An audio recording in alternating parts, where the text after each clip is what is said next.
రాష్ట్రంలో పారిశ్రామిక వాణిజ్య కార్యకలాపాలు పెంపొందించడమే లక్ష్యంగా విజయవాడలో సెప్టెంబర్ 27 నుంచి 3 రోజుల పాటు బిజినెస్ ఎక్స్పో నిర్వహిస్తున్నట్లు ఆంధ్రప్రదేశ్ ఛాంబర్స్ ఆఫ్ కామర్స్ సభ్యులు తెలిపారు.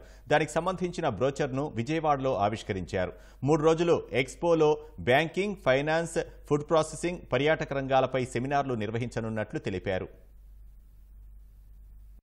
గత 5-6 సంవత్సరాల నుంచి బిజినెస్ రంగాలు కానీ ఇండస్ట్రీ పరంగా కానీ చాలా ఒడిదుడుకులు నిస్తేజంగా ఉండటం, గవర్నమెంటు మారిన తర్వాత ప్రొయాక్టివ్గా గత 2 నెలల్లో చెప్పాలంటే ఈ స్టేక్ హోల్డర్స్ మీటింగ్ 5 మీటింగ్స్లో మేము పార్టిసిపేట్ చేయటం, పాతగా ఉన్న సమస్యలను కూడా వాళ్ళు భరోసా ఇస్తూ ఇన్సెంటివ్స్ లాంటి పెండింగ్ ఉన్నాయి అవన్నీ కూడా ఫేస్డ్ మేనర్గా రిలీజ్ చేస్తామని చెప్పటం, ఇట్లా వెరీ ఎంకరేజింగ్గా ఉంది.